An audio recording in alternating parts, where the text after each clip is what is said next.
You said you were working late, David. Luna's voice was barely a whisper. Yet it cut through the dimly lit restaurant like a physical blow. She stood near the entrance of Laura, the rain soaking through her trench coat, dripping onto the imported tile. David froze, his hand still resting over the hand of the blonde woman across from him, the woman who was laughing just a second ago. Luna, wait. It's not... She didn't let him finish. She saw the intimacy in his posture, the flush on the other woman's cheeks. The betrayal was a sudden, violent cold in her chest. Luna turned, slipping back out into the downpour. She had to disappear. She didn't know the woman holding her fiancé's hand was Chloe, the sister she hadn't seen in 25 years. The rain was coming down in sheets by the time Luna reached her car. Her hands shook violently as she fumbled with the keys. The leather steering wheel felt foreign under her grip as she started the engine. The rhythmic thump of the windshield wipers, the only sound breaking the ringing in her ears. Laura. It was their anniversary spot. 5 years. 5 years of shared coffee mugs, compromised holiday plans, and quiet Sunday mornings, entirely erased by the image burned into her retinas. David's hand over hers. Not a casual touch. The protective, intimate clasp he usually reserved for when she was anxious or scared. She drove without a destination, the city lights bleeding into streaks of neon against the rain-slicked glass. The dashboard clock read 9:14 p.m. By 9:30, her phone started vibrating in the cup holder. David? Mobile? She watched it buzz until it stopped, only for it to start again 3 seconds later. She pulled over into a dimly lit gas station, the flickering fluorescent lights casting a sickly pallor over the interior of the car. Luna picked up the phone. She didn't answer it. She powered it off. She couldn't go back to the apartment. The thought of seeing his shoes by the door, his coat draped over the armchair, made her stomach churn. She needed a place where he couldn't find her, at least for tonight. She needed to breathe without inhaling the scent of his cologne. She pointed the car north, toward a small coastal town she had visited once for a design conference, a place called Oakhaven. It was a 3-hour drive, long enough for the adrenaline to fade and the crushing reality to settle in. The drive was a blur of highway lines and static from the radio. Her mind replayed the scene obsessively. The woman had been beautiful. Long, ash-blonde hair, a soft, rounded face, and a laugh that had seemed light, untroubled. She looked familiar in that vague, unsettling way a stranger in a crowd sometimes does. But Luna couldn't place her. It didn't matter. She was the woman sitting across from David. When she finally pulled into the parking lot of the solitary, weathered motel on the edge of Oakhaven, it was past midnight. The clerk, a sleepy-eyed man in his 60s, didn't ask questions as she paid in cash. Room 114 was small, smelling faintly of bleach and stale ocean air. Luna locked the door, slid the chain into place, and sat on the edge of the stiff mattress. She didn't take off her wet coat. She just stared at the blank television screen, the silence of the room pressing down on her. For the first time since leaving the restaurant, she cried. It wasn't a gentle weeping, but a racking, silent sob that tore at her throat. She had built her life around David. He was the anchor she had found after a childhood marked by instability and loss. The loss she rarely spoke of, the fracture that happened when she was 7. Now, the anchor was gone. Morning brought a pale, washed-out light through the thin curtains. Luna woke up curled on top of the bedspread, shivering. She got up, her body stiff, and walked to the small bathroom mirror. The woman looking back at her was pale, her dark hair a tangled mess, dark circles bruised beneath her brown eyes. She needed a plan. She unpacked the small emergency bag she always kept in the trunk. A change of clothes, basic toiletries. After a hot shower that did nothing to warm the chill in her bones, she walked down to the small diner attached to the motel. The diner was nearly empty, smelling of burnt coffee and fried bacon. She ordered black tea and sat in a booth facing the window, watching the gray waves crash against the rocky shore. Rough night? Luna looked up. The waitress, a woman with kind eyes and a name tag that read Martha, was holding a pot of coffee. "You could say that," Luna managed, her voice hoarse. "Take your time, hun. The tea will be right out." Luna nodded, turning her gaze back to the ocean. She had to figure out what to do with her job, her lease, her life. But first, she had to stay hidden. She needed time to fortify herself before she faced the wreckage. She didn't know that back in the city, the wreckage was already far more complicated than a simple affair. David stood in the center of their apartment, his phone pressed to his ear, listening to the automated voicemail greeting for the 20th time. The silence in the rooms was deafening. Her keys were gone. Her emergency bag was missing from the closet. "Where are you, Luna?" he muttered, rubbing a hand over his exhausted face. He had spent the entire night driving around her favorite spots, calling her friends, trying not to sound panicked. He had told them they had a fight, that she needed space. He couldn't bring himself to say the truth. He couldn't say he was caught at a restaurant with another woman, because it wasn't what it looked like. The knock on the door startled him. He yanked it open, hoping to see Luna, but found Chloe standing in the hallway, looking equally distressed. "Did you find her?" Chloe asked, stepping inside without waiting for an invitation. "No, her phone is off. She took some things. She's gone, Chloe." David ran a hand through his hair, pacing the living room. Chloe sank onto the sofa, pulling her coat tight around herself. "This is a disaster, David. I should never have reached out to you. I should have tried to find her myself." "You couldn't have known," David said, stopping his pacing to look at her. "You hired the investigator. You got the address. You just wanted to know if it was really her before you disrupted her life.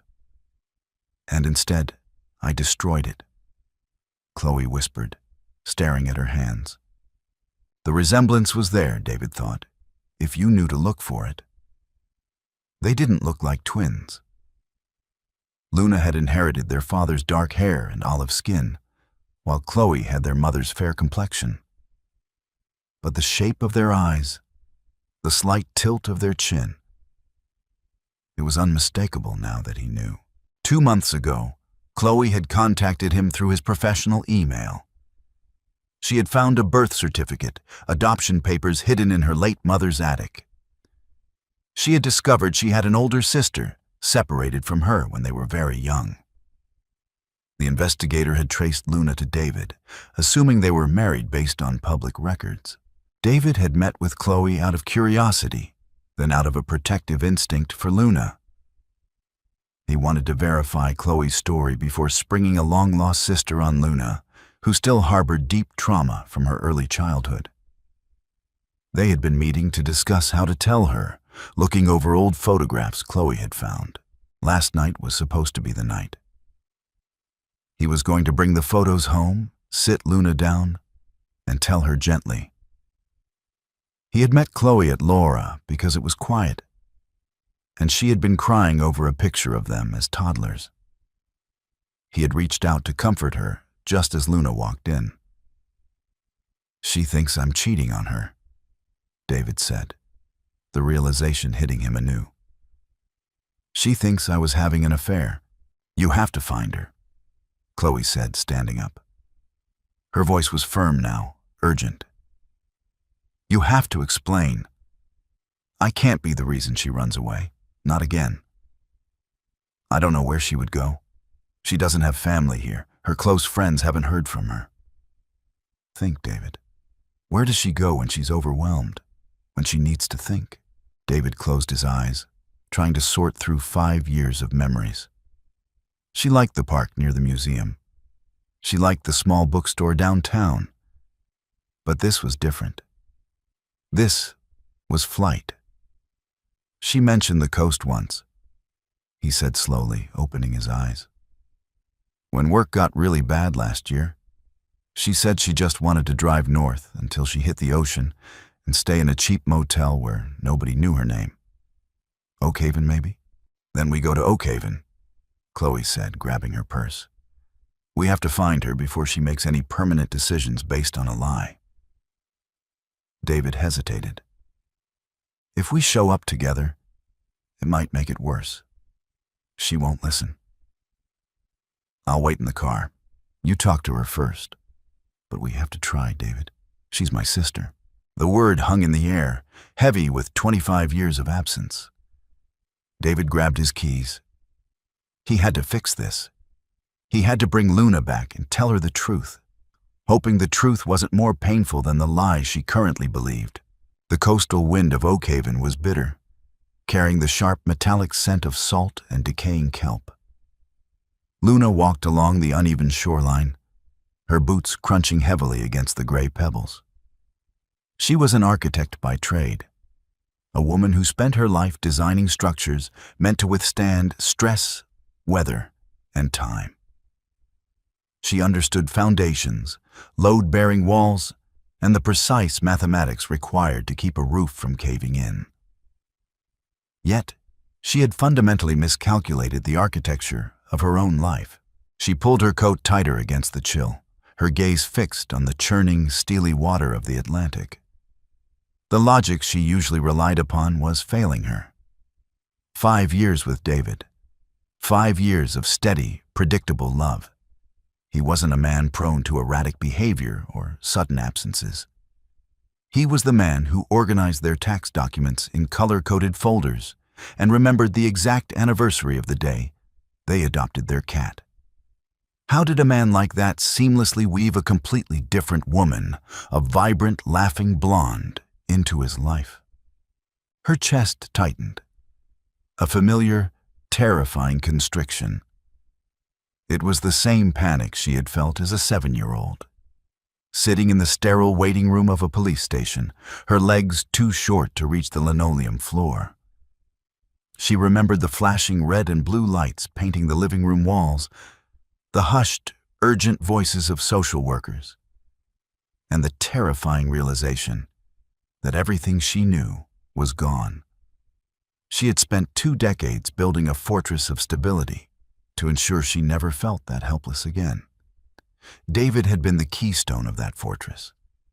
Now, the walls were crumbling. Seeking refuge from the biting wind, Luna turned away from the beach and headed toward Oakhaven's small commercial strip. The town was mostly shuttered for the off-season. A bait shop, a weathered post office, and a combination hardware and grocery store were the only signs of life. She stepped into the grocery store, the overhead bell chiming cheerfully, a jarring sound against the hollow ache in her stomach. She navigated the narrow aisles, her mind stubbornly trying to categorize her next steps. Survival required logistics. She picked up a cheap, prepaid mobile phone from a dusty cardboard display near the register, along with a bottle of water and a loaf of bread she knew she wouldn't eat. After paying the elderly clerk in silence, Luna retreated to a wooden bench outside the town's tiny public library. Her fingers were numb as she tore open the plastic packaging of the phone. She activated it, the screen glowing weakly in the overcast daylight. She had to secure her livelihood. Everything else could burn, but she would not lose her career. She dialed her managing partner, Eleanor. The phone rang 3 times before connecting. "Eleanor," Luna said, forcing her voice into a steady, professional register. "It's Luna. I'm calling from a different number." "Luna, are you all right? You missed the morning briefing on the Miller account. That's not like you. I have a family emergency." Luna lied smoothly. The irony tasted like ash in her mouth. She had no family. I need to take an immediate leave of absence. Just a few days to sort things out. The Miller files are on the shared drive, and Thomas can handle the structural revisions. There was a pause on the line. Of course. Take whatever time you need. Is there anything we can do? No? Thank you, Eleanor. I'll be in touch. Luna ended the call. Step 1 was complete. She stared at the blank screen for a long time before standing up and walking into the library. The warmth of the building was a brief comfort. She paid $1 to use a public computer for an hour. She needed to transfer funds to a separate account, untangling her finances from David's. When she logged into her email, her breath hitched. Her inbox was a battlefield of desperate attempts at contact. 47 missed calls synced from her main carrier. 12 emails from David. The subject lines felt like physical strikes against her retinas. Luna, please call me. You don't understand. Where are you? It's not what you think. Please, let me explain. You are making a terrible mistake. She stared at the cursor blinking next to his name. The sheer volume of messages was staggering. A tiny, foolish part of her heart wanted to open one, to read whatever lie he had fabricated, just to feel the illusion of his comfort again. But her logical mind rebelled. What could he possibly say? She had seen the intimacy. She had seen his hand covering hers. There was no misunderstanding that level of tender, quiet connection. It was the classic strategy of the guilty, she told herself.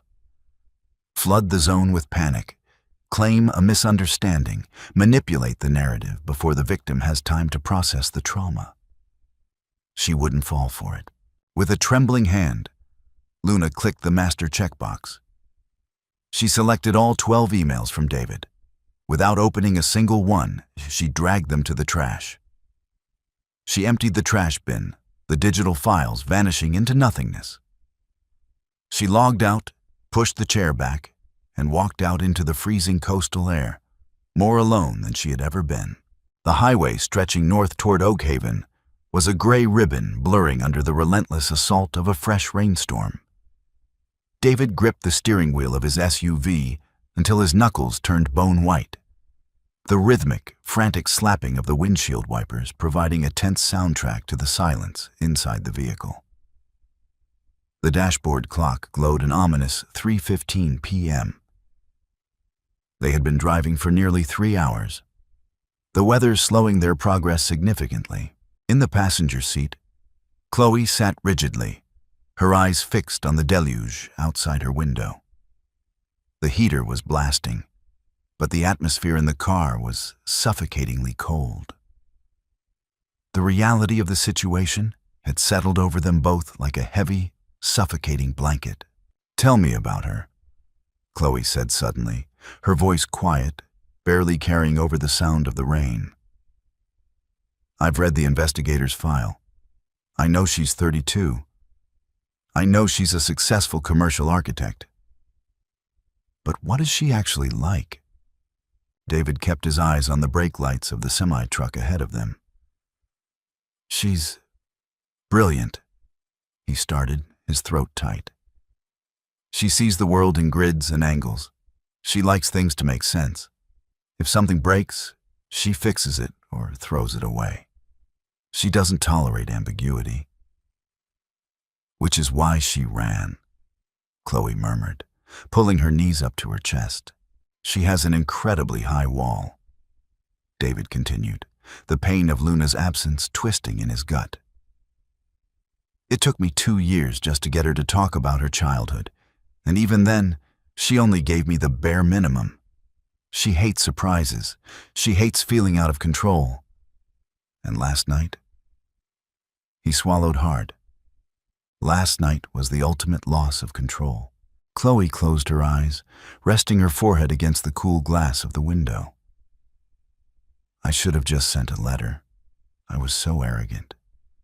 I thought I could just walk into her life and offer her a sister. I didn't think about the shock. Why didn't you know about her?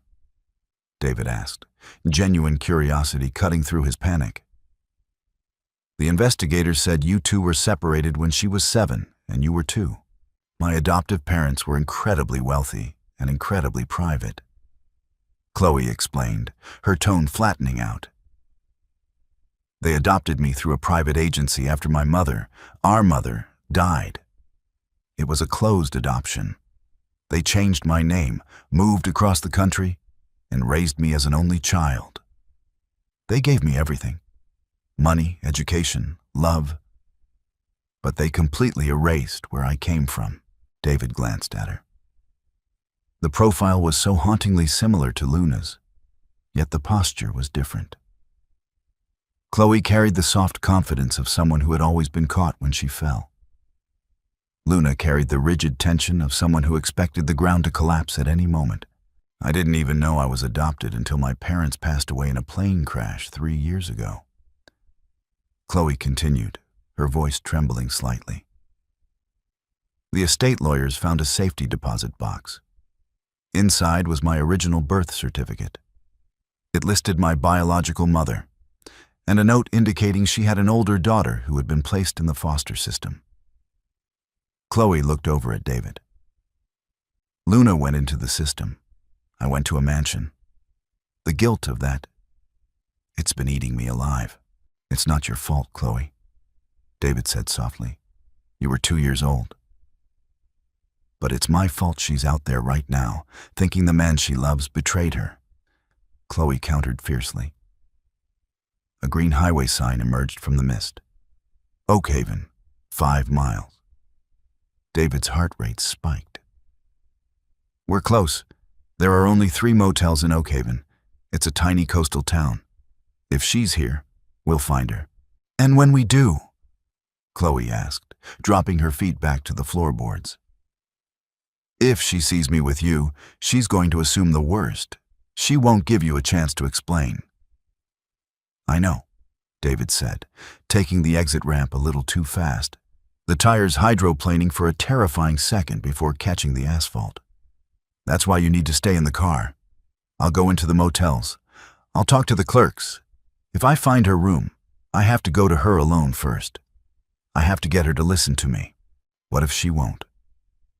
I have to make her, David said, his jaw setting with grim determination. I can't lose her over a lie. I just can't. They drove into the town limits of Oakhaven. The quaint, summer tourist veneer was washed away by the storm, leaving behind a bleak, desolate stretch of gray buildings facing an angry ocean. David pulled into the parking lot of the first motel, a low-slung, faded blue building called The Breakers. Lock the doors, David instructed, putting the SUV in park. I'll be right back. He stepped out into the freezing rain, bracing himself against the wind. He walked into the small lobby, his clothes instantly soaked.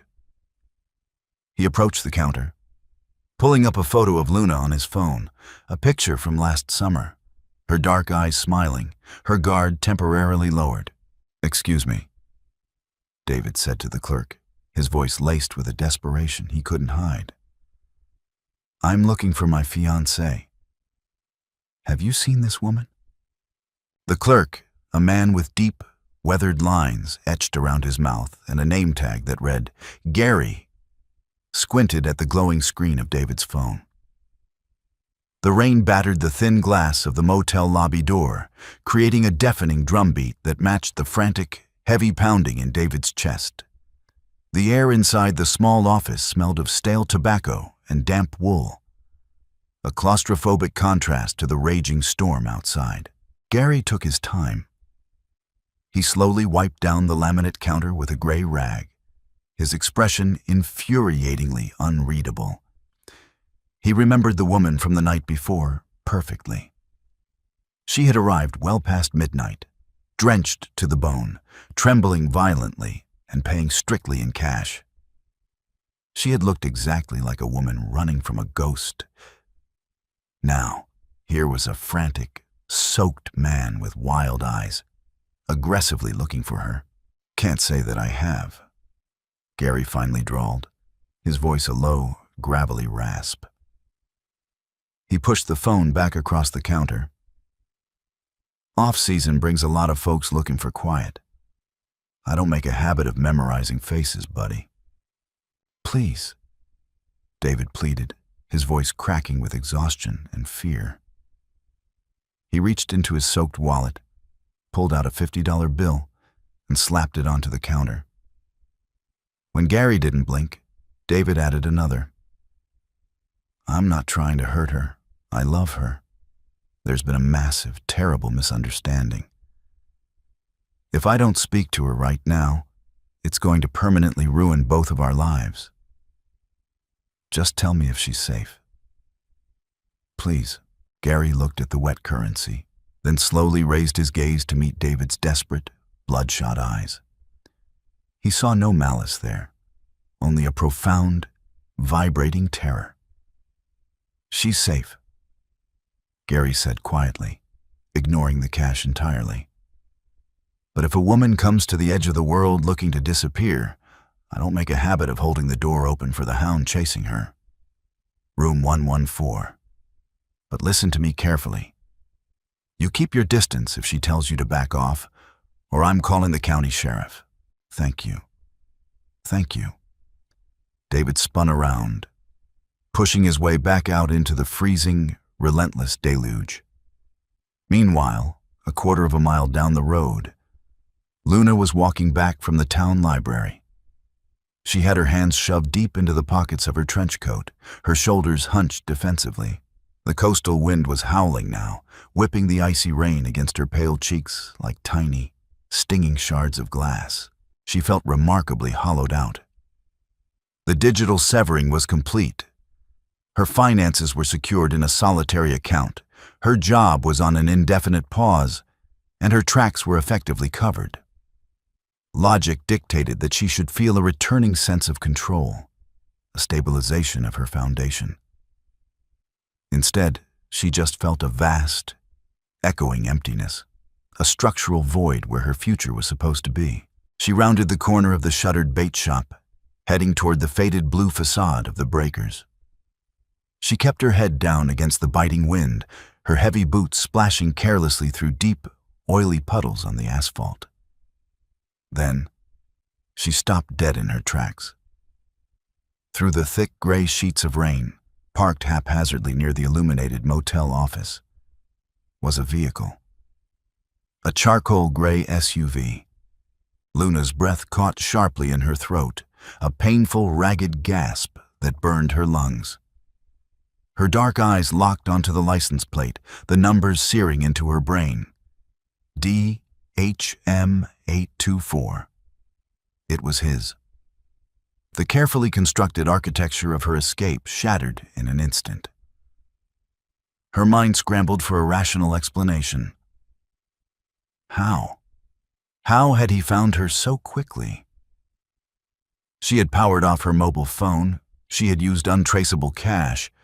No one in the city knew about Oakhaven except a memory surfaced, unbidden and treacherous. A late-night conversation a year ago.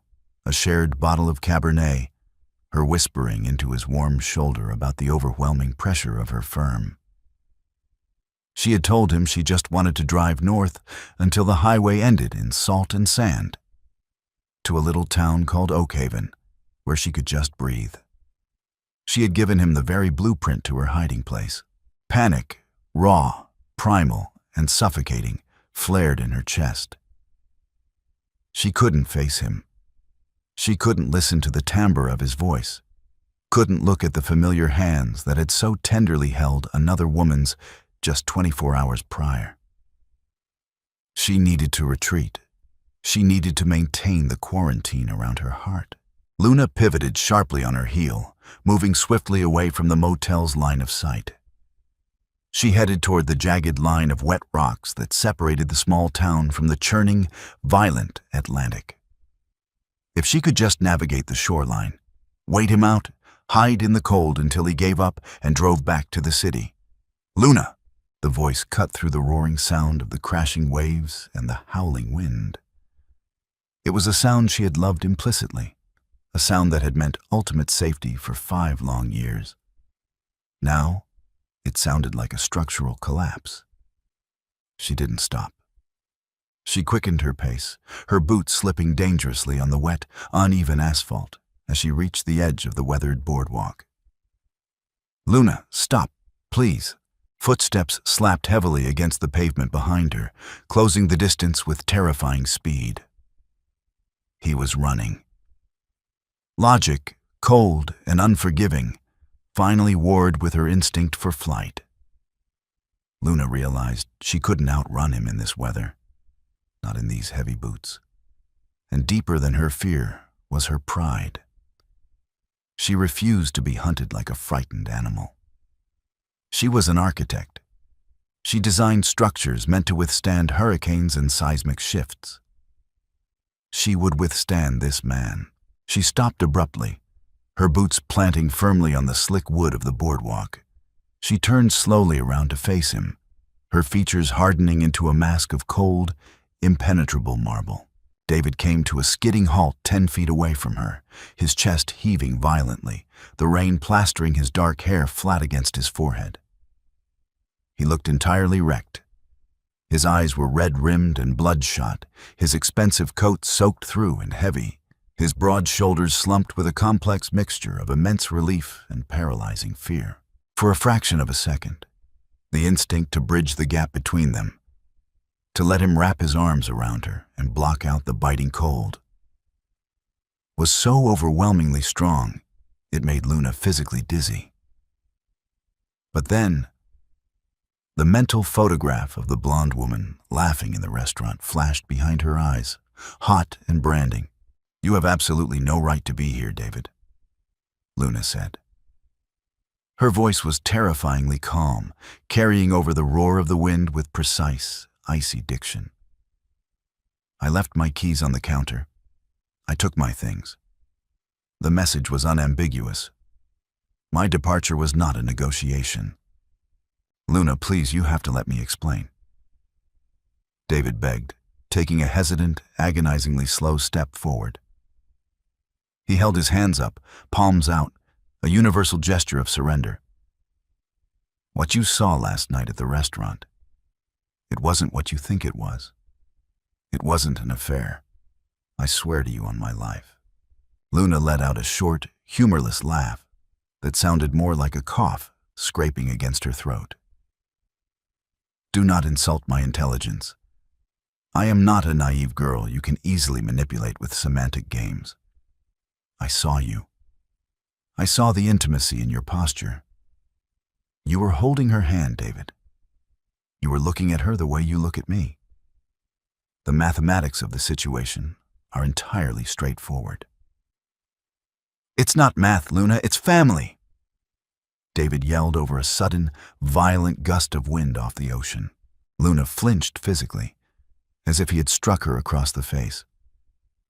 "I have no family," she said, her voice dropping to a dangerous, lethal whisper. "You knew that. You knew my boundaries, you knew my history, and you breached them anyway." David started, pointing desperately back toward the motel parking lot. But before he could finish the sentence, the heavy thud of a car door slamming echoed sharply across the empty, rain-slicked pavement. Luna's sharp gaze flicked past David's shoulder. Stepping out of the passenger side of the charcoal SUV was a figure. The woman wore a heavy wool coat, but her long ash-blonde hair whipped wildly around her face in the storm. She was walking steadily toward them, her head bowed slightly against the rain. The breath left Luna's lungs in a violent rush. The sheer, unadulterated cruelty of the moment completely defied logic.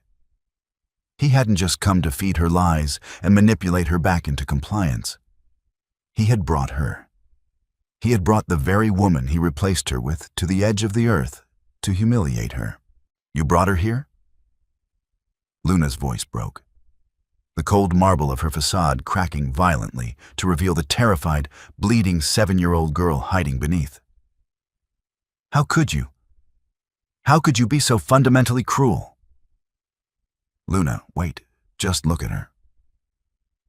David spun around, seeing Chloe approaching the boardwalk, and let out a loud groan of panicked frustration.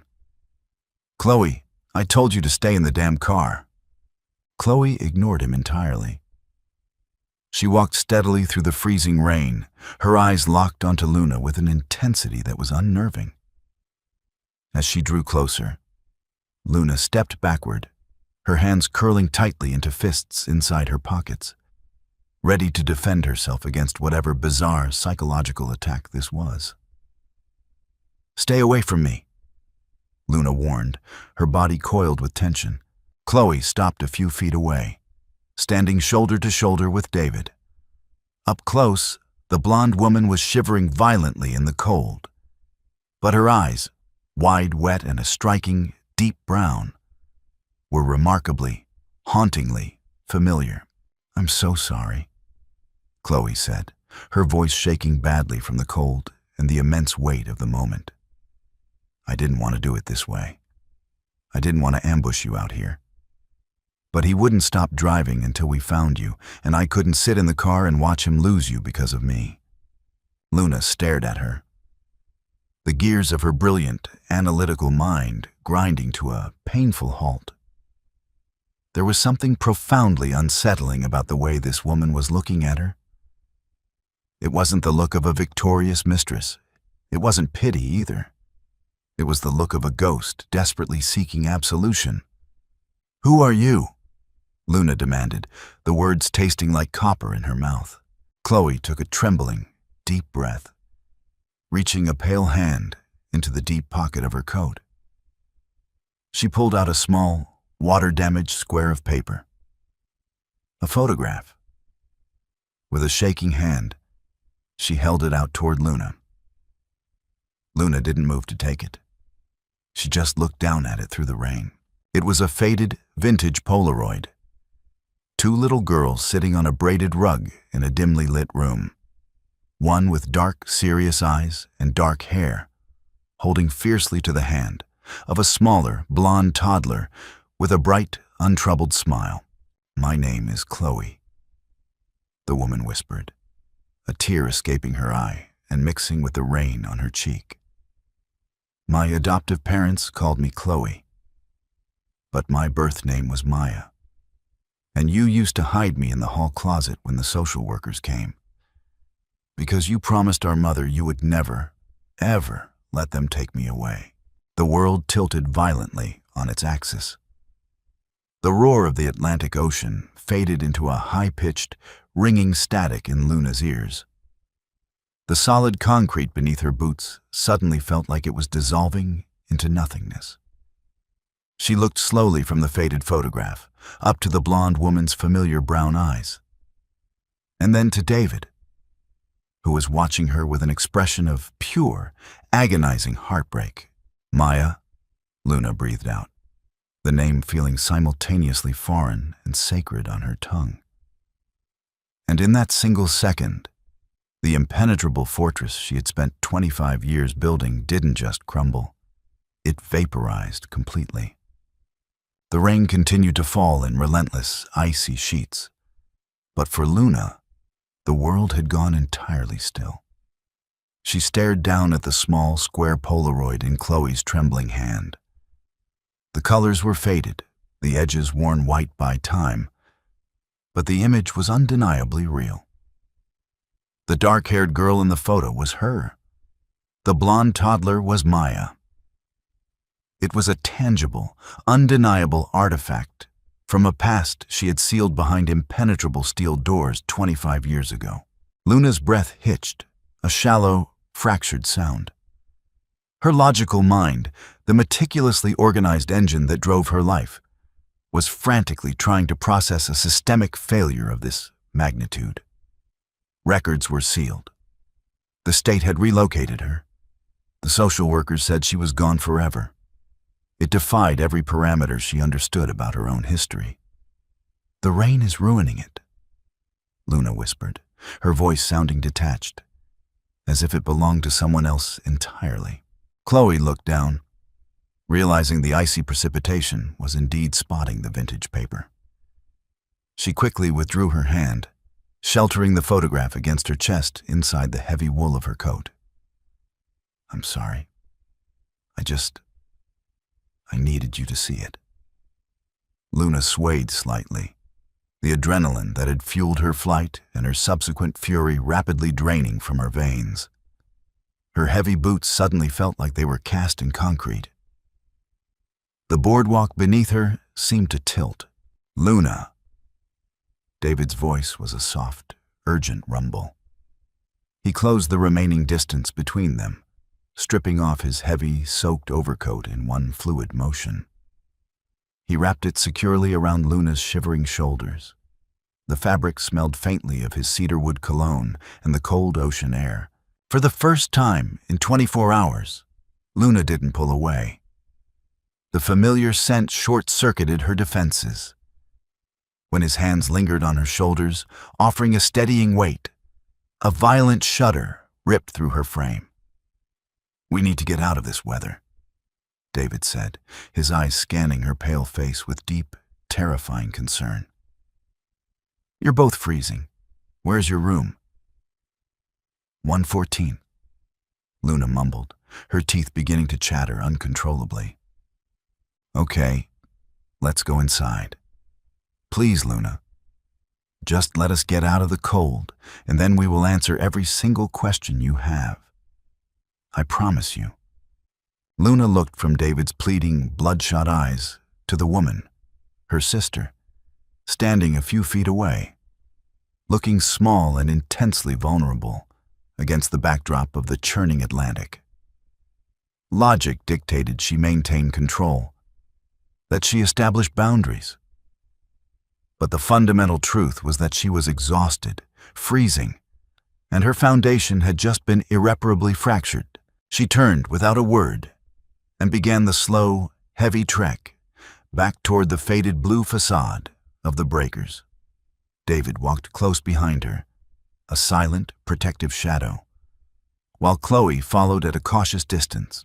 The journey back to the motel room felt agonizingly long. Every step splashed through oily puddles, the wind howling around the corners of the shuttered buildings. When they finally reached the covered walkway outside room 114, Luna fumbled in her pocket for the keycard. Her fingers were so numb she dropped it twice before David gently intervened, picking it up and swiping it against the electronic lock. The heavy door clicked open.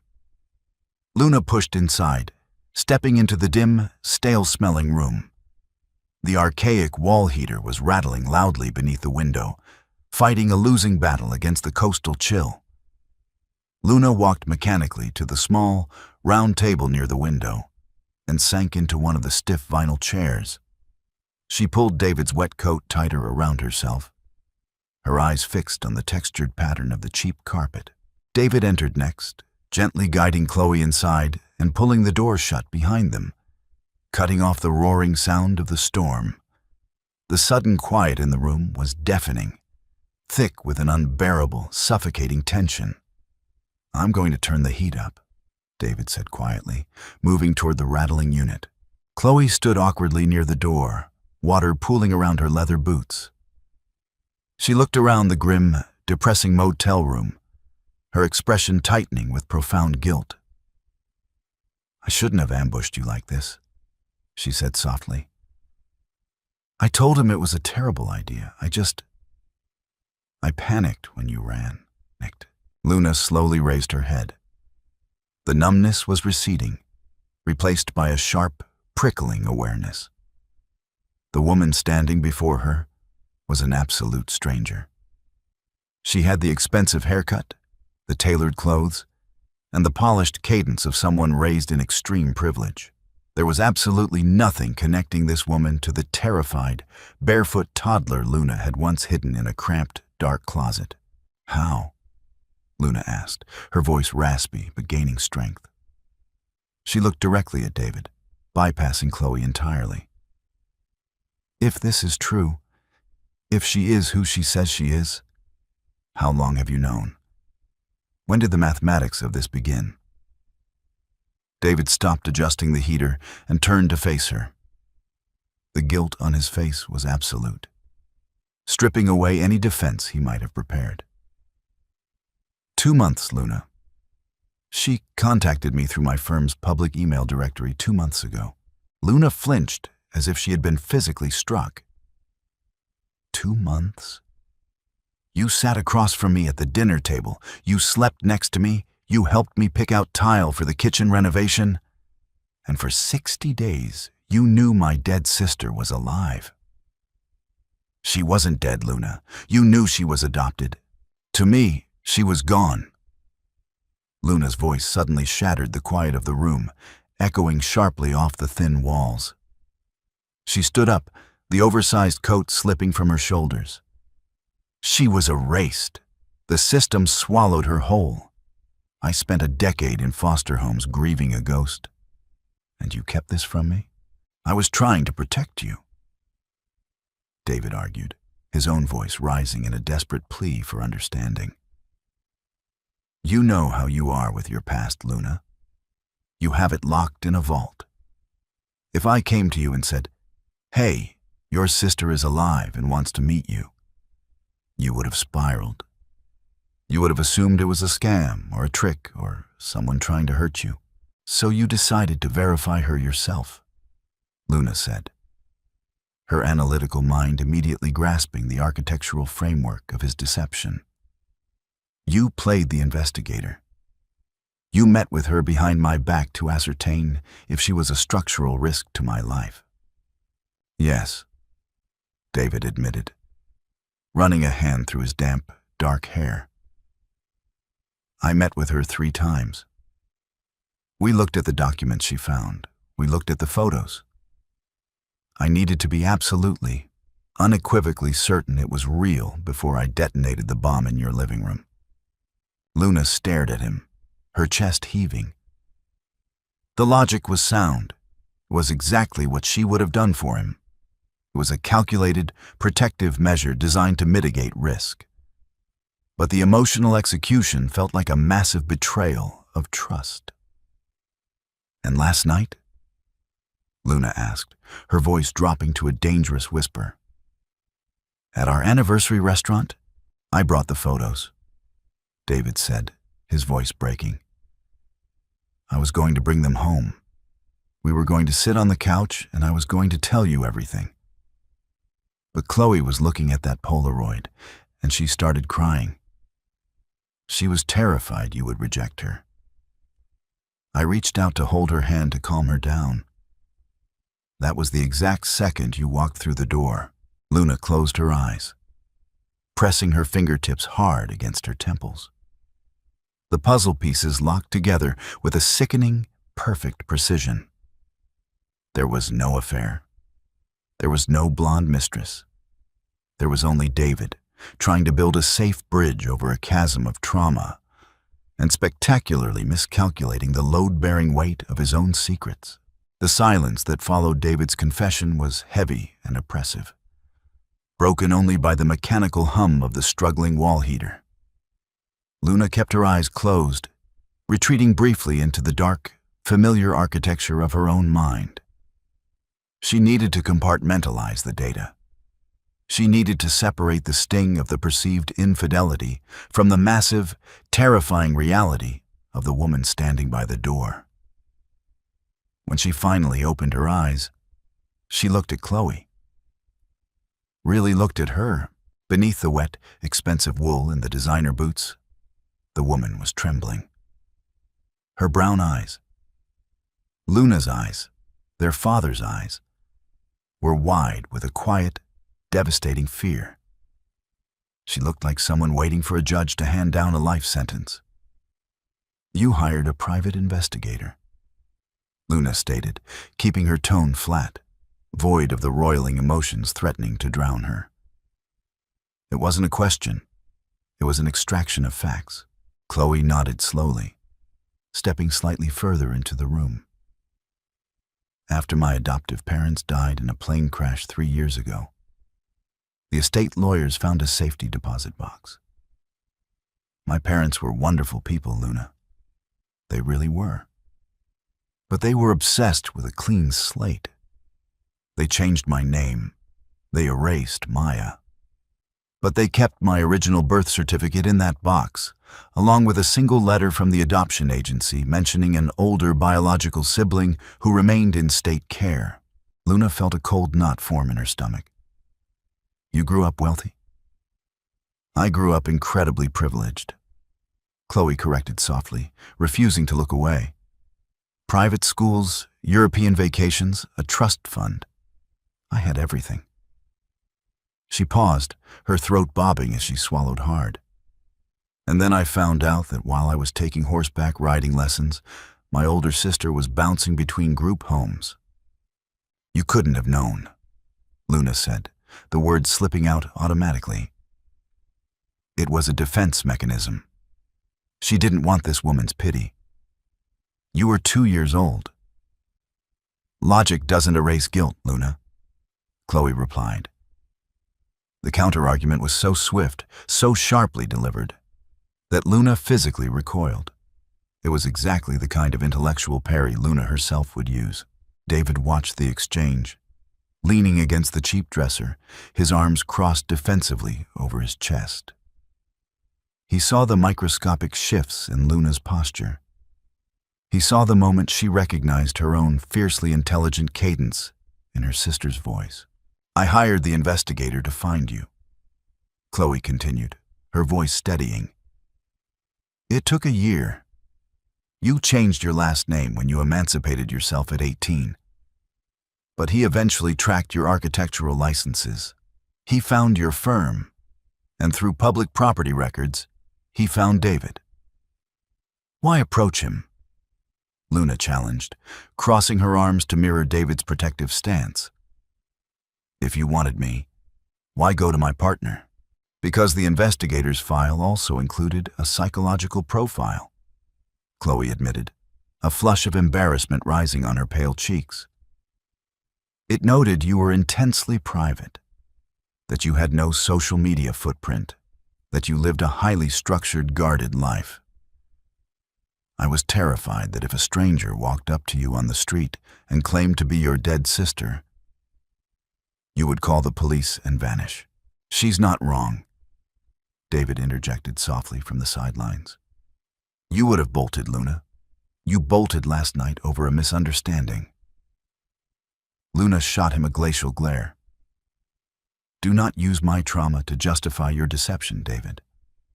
The outcome does not validate the methodology. David absorbed the reprimand, bowing his head slightly. He knew she was right. He had crossed a boundary, playing God with her reality because he thought he knew better. Luna turned her attention back to Chloe. She studied the blonde woman's face, tracing the lines of her jaw, the shape of her brow. The faded Polaroid felt heavy in Luna's memory. She remembered the smell of the dusty carpet in that final foster home. She remembered the way little Maya used to cling to her shirt, terrified of the loud noises the older kids made. What do you want? Luna asked, her voice cracking for the first time. The ice was fracturing. You have your trust fund. You have your life. Why detonate mine? Chloe took a tentative step forward, closing the distance between them until they were only a few feet apart. She didn't reach out. She seemed to instinctively understand that touching Luna would be a catastrophic mistake. Because I am completely alone in the world, Luna, Chloe whispered, a single tear spilling over her lashes.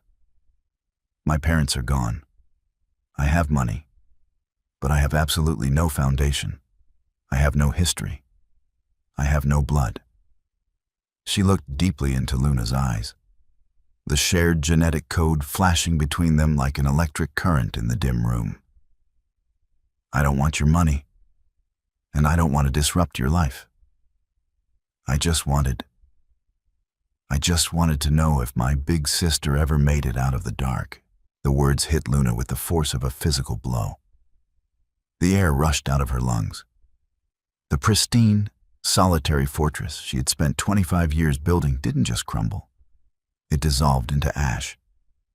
She stared at the beautiful, wealthy stranger standing in the cheap motel room, seeing past the designer clothes to the terrified 2-year-old girl who just wanted to be safe. Luna's hands dropped to her sides. She looked over at David, who was watching her with an expression of profound, agonizing hope. Then she looked back at Chloe. "I made it out," Luna said, her voice a barely audible, broken whisper.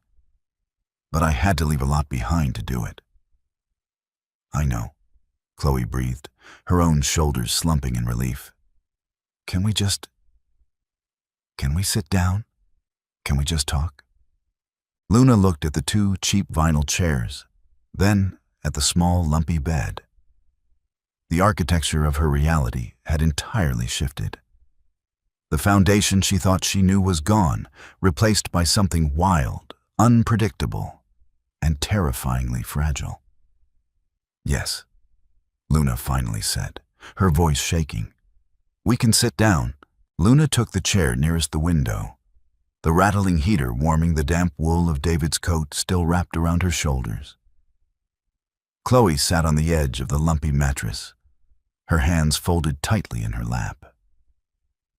David remained standing by the door, acting as a silent, steadfast sentinel. He knew this space belonged to the 2 women. His role now was merely to hold the walls steady while they dismantled 25 years of absolute punishing silence. The storm outside raged on, hammering the faded blue facade of the breakers. But inside room 114, the atmosphere had shifted from volatile to a fragile, tentative calm. "The letter?" Luna began, her voice steadying as she leaned into her pragmatic, problem-solving nature. "You mentioned a letter from the agency. What exactly did it say?" Chloe unzipped a small, waterproof compartment inside her soaked designer purse and withdrew a folded, yellowed piece of paper, enclosed in a protective plastic sleeve. She didn't hand it over immediately, instinctively sensing that Luna needed physical boundaries, but placed it gently on the small, round laminate table between them. "It was written by a caseworker named Mrs. Higgins," Chloe explained softly. "It was addressed to my adoptive parents. It stated that Maya's biological mother had passed, and that an older sibling, age 7, had explicitly requested they not be separated. But because of the age gap and my marketability as a healthy toddler, they split us up. The state deemed it in my best financial and developmental interest to be placed in a single-child home." Luna stared at the reflective plastic sleeve. Mrs. Higgins. The name hit her like a physical blow. She remembered the overwhelming scent of floral perfume, the loud clicking heels on hardwood floors, the metal clipboard that dictated the end of her world. A ghost of a memory surfaced. Luna, 7 years old, screaming until her throat bled as they carried the crying blonde toddler down the front steps of their final foster home. "I promised her," Luna whispered, the devastating memory cracking her composed exterior. She looked up, her dark eyes shining with sudden, unshed tears. "I promised our mother before she got sick. I told her I would guard you. When they took you, I thought I had fundamentally failed. The logic of a 7-year-old is brutal, Chloe.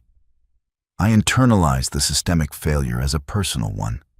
I built my entire life to ensure I would never be responsible for someone else's safety again." Chloe reached out, her fingers hovering just inches from Luna's arm before she carefully pulled them back. "You didn't fail. You were a child in an impossible system. You kept me safe for as long as you could. And now, I'm safe. I'm okay." Luna absorbed the data. It was true. The woman sitting across from her was healthy, highly educated, and immensely privileged. The tragedy was not in Maya's outcome, but in the agonizing void left behind. The mathematics of their separation had yielded a solitary, walled-off existence for Luna. But it had granted Chloe a life of absolute security. It was a terrifying, beautiful paradox. Luna slowly turned her gaze to David. He stiffened slightly, bracing himself against the doorframe. "My analytical framework relies on total transparency, David," Luna said, the tone professional, yet laced with profound, bleeding vulnerability. "When you obscure variables, you corrupt the entire formula. I built my life with you because you were the one constant I could invariably trust. When I saw you holding her hand, the formula collapsed." "I know," David said, stepping away from the door, his voice thick with heavy remorse. He moved to the second vinyl chair, sitting down so he was precisely at eye level with her. "I was arrogant, Luna. I treated your trauma like a fragile glass structure that I had to carefully navigate around, instead of trusting the incredibly strong woman who actually built it.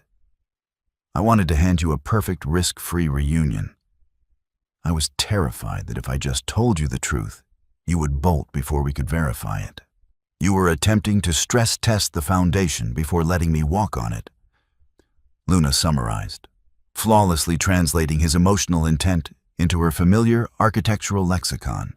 "Yes," David breathed, leaning forward, his elbows resting heavily on his knees.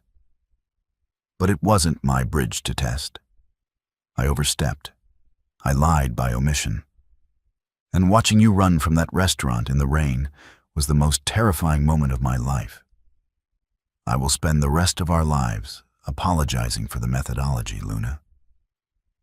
But I will never apologize for trying to give you your sister back." Luna studied his face in the dim light. The red-rimmed eyes, the soaked clothes clinging to his frame, the absolute, unshielded adoration radiating from his exhausted posture. The logic was undeniable. He had not betrayed her heart. He had desperately, foolishly tried to protect it from a potential shock. It was a massive, incredibly human miscalculation. But the intent was rooted in a profound, sweeping love. Luna let out a long, shuddering breath. She uncrossed her arms, letting the heavy wool of David's coat fall open slightly. It was a microscopic shift in body language, but to David, it was as loud as a siren. He reached out, his hand trembling, and gently rested his palm over hers on the laminate table. Luna didn't pull away. She slowly turned her hand over, interlacing her fingers securely with his. The physical contact was intensely grounding, a familiar, steadying warmth seeping back into her freezing skin. The foundation was cracked, yes, but it was not destroyed. It could be reinforced. It could be redesigned. She looked back at Chloe, who was watching them with a tearful, radiant smile. "I don't know how to be a sister," Luna admitted, the stark honesty ringing clear in the quiet room. "My interpersonal architecture is designed for a strict maximum occupancy of 2. This is going to require an entirely new blueprint." "We have time," Chloe said gently, a genuine, luminous smile breaking through the heavy shadows of the room. "We have the rest of our lives to draw it up. Together." The wind howled against the thin glass of the motel window, the coastal storm raging with undiminished fury. But inside, the oppressive cold had finally broken. Luna sat between the man who loved her enough to risk everything, and the sister who had crossed a lifetime to find her. The walls of her solitary fortress were coming down, and for the first time in 25 years, she wasn't afraid of the open space. By the time the morning sun finally broke through the heavy coastal clouds, the storm had entirely passed. Luna, David, and Chloe stood outside room 114, watching the golden light reflect off the calm Atlantic. The drive back to the city would be long, filled with complicated conversations and the slow, careful rebuilding of trust. But as David placed a gentle hand on Luna's back, and Chloe offered a timid, hopeful smile, Luna knew her meticulously guarded life had been forever altered. Not broken, but beautifully expanded. Thank you for experiencing this emotional journey of lost family, miscalculations, and rebuilt foundations. If you enjoyed this cinematic drama, please consider taking a moment to like this story, share it with your friends, and subscribe for more original, heart-wrenching fiction.